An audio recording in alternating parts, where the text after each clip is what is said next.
Приветствую вас на своем канале Кирменбай. В этом ролике будет идти речь о Passat B3, как всегда. 91 года выпуска, 1.8 бензин. Но суть видео не в этом. У нас идет не обзор, а хочу рассказать я вам причину, почему может греться Passat ваш B3. Потому что были уже проблемы с моим Passat. Мой Passat грелся. Были разные причины. И вот хочу поделиться. Возможно, кому-то тоже поможет данный видеоролик. С таким простым, вроде бы, казалось бы, но объяснением. Итак, если, например, у вас начал Passat B3 греться непонятно почему, то я рекомендую обратить внимание на термостат. Термостат ваш может просто быть заклинивший в закрытом положении. Термостат, как вы знаете, если вы пассатовод, любитель, или как там называете еще себя, находится здесь вот он идет. Наш патрубок, идет он прямо к термостату. Это у нас называется большой круг. Маленький круг по самому двигателю. Если он будет, например, гонять только по маленькому кругу, где бы вы ни были, естественно, ваш Passat будет греться постоянно. Даже не поможет вот эта вентиляшка, которые некоторые писали там в комментариях. Если вот данная вентиляшка у вас работает, то ничего страшного, и Passat не будет греться. Хрен там, если заклинит вот этот именно термостат, то даже вам этот вентилятор не поможет. Вторая причина, которую я знаю, это самая основная, к примеру, летом. Зимой она не будет чувствоваться, данная причина. А вот летом, даже весной, уже когда будет тепло, к примеру, уже там 15 градусов, вот ваша причина. Это вот губа, вот это у наша губа и вот эта решетка. Но в основном, опять хочу рассказать, что в основном спасает вот эта решетка. Если она будет побита, а просто будет губа, уже ваш Passat будет греться.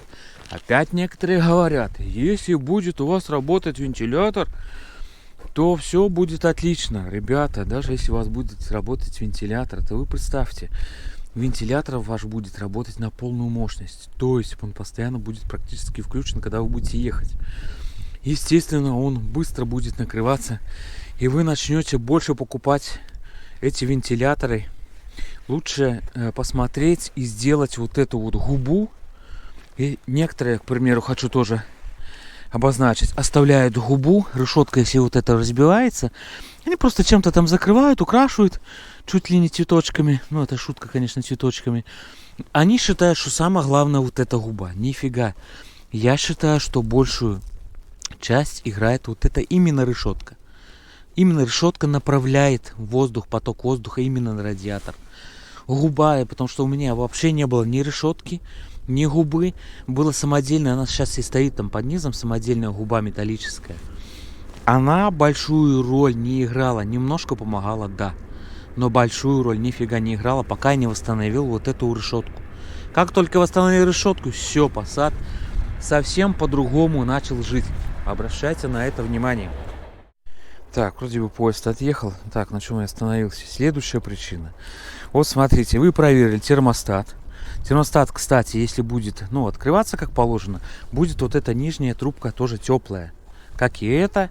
Немножко может холоднее, но она тоже должна быть теплая, настоящая. Значит, ваш термостат открывается и хорошо работает. А если ваш, к примеру, автомобиль зимой не может нагреться, смотрите, термостат может заклинить в открытом состоянии. Это тоже бывает. И это тоже было. Потому что я ездил не только на Passat B3, была у меня Jetta 91 года выпуска, как и этот Passat. И тоже были всякие причины, так что опыт немного, хоть какой-никакой, но есть. Итак, следующая причина. Вы проверили, термостат у вас работает. Решетка у вас целая, губа целая, а Passat, греется именно когда вы едете в городе. Подъехали стали, ваш Passat нагревается.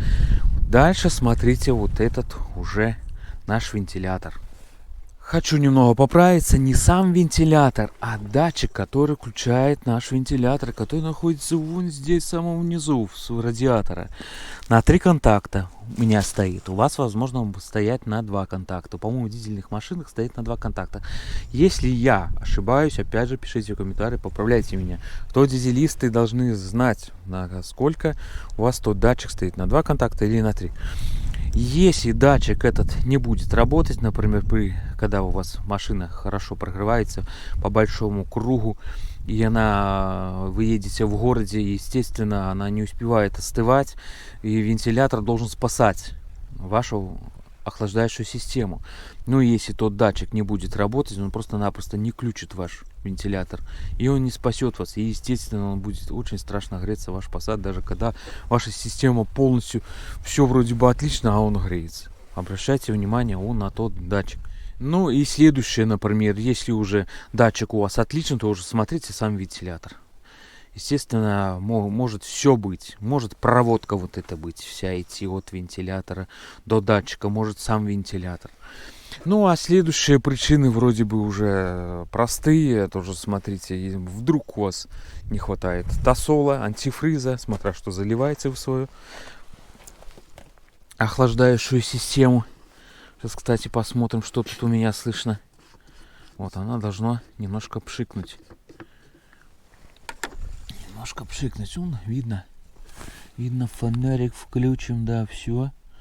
Все, жидкость есть, все отлично. Все, охлаждение должно быть прекрасное. Вроде бы про прогрев, не прогрев, а про большую температуру, вроде бы все, что знал, вроде бы рассказал. Если вы что-нибудь знаете, дополняйте обязательно в комментариях. Будет интересно не только мне почитать, но и пользователям, пассатоводам, у кого будет данная проблема с нагревом автомобиля. Ну еще, возможно, у меня была как причина одна интересная. Забился вот этот патрубок. Вот где-то в этом районе он почему-то забился. С годами никто систему не моет. Естественно, где-то. И вот именно вот этот патрубок забился, и не было возврата. Я не помню. Вроде бы тогда набирались газы или нагревался автомобиль. Вот этого точно я не помню. Если, возможно, у кого-то данная причина была недавно, подскажите, что может быть, если забьется вот эта трубка. Что произойдет? Собираются газы в системе или нагревается автомобиль? То есть охлаждающая система в Passat. Вот я суть это не помню. В принципе, вроде бы, хотя не вроде бы, а самое основное я уже рассказал. Может, если кому-нибудь поможет, буду очень доволен и рад даже за вас. В принципе, на этом и все. Если кому помогло данный видеоролик, обязательно подписывайтесь на канал, ставьте колокольчик, чтобы не пропускать дальнейшие такие видеоролики. Всем всего хорошего и пока-пока.